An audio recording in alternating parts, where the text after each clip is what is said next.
Question number 21 says an LCR circuit is equivalent to a damped pendulum.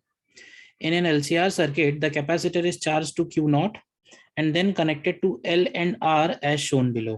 ठीक है, तो मान लेते हैं कि इनिशियली इसके ऊपर चार्ज Q naught है, ठीक है, और आफ्टर ए टाइम T इसके प्लेट्स पे चार्ज प्लस Q और माइनस Q बचा है, तो जो चार्ज फ्लो हो गया है भाई Q naught इसके ऊपर था और Q इसके ऊपर बचा है, यानी कि जो फ्लो कर गया होगा charge that is Q naught minus Q and current in the circuit at any moment is I. तो अब अगर हम इसमें KVL लगाएं यूजिंग KVL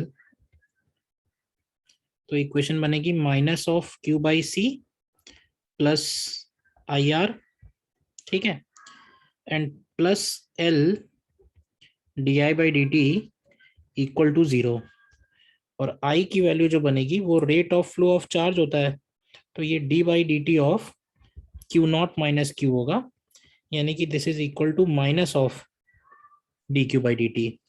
तो अगर हम I की जगह माइनस DQ और DT पे लिखें तो ये पूरी की पूरी इक्वेशन कन्वर्ट हो जाएगी L into D2Q upon DT2 plus R into DQ by DT and plus Q by C equal to 0.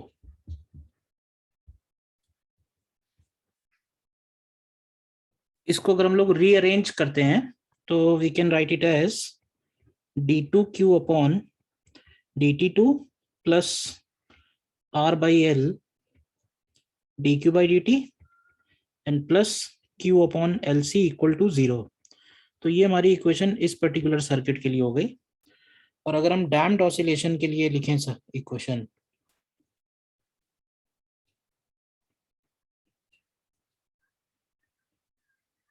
Damped oscillations के लिए, तो डैम्प्ड ऑसिलेशंस के लिए हमारे पास इक्वेशन बनती है वहां पे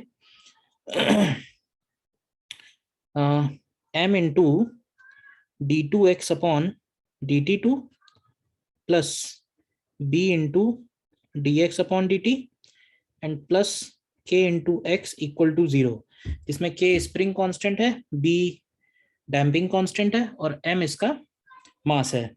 तो इसको अगर हम लोग रीअरेंज करें तो we write it as D2x upon DT2 plus B upon M into DX upon DT and plus K upon M into X equal to 0.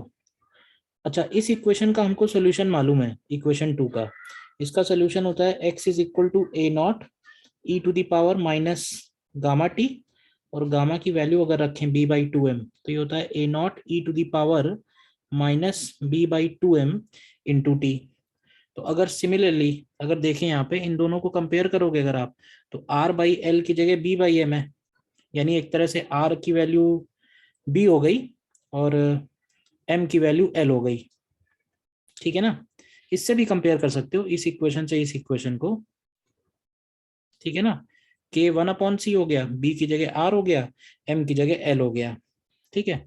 तो सिमिलरली अगर हम चार्ज की वैल्यू लिखें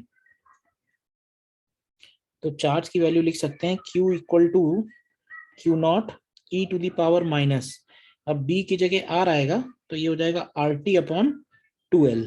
देखो ध्यान से, RT अपॉन 2L.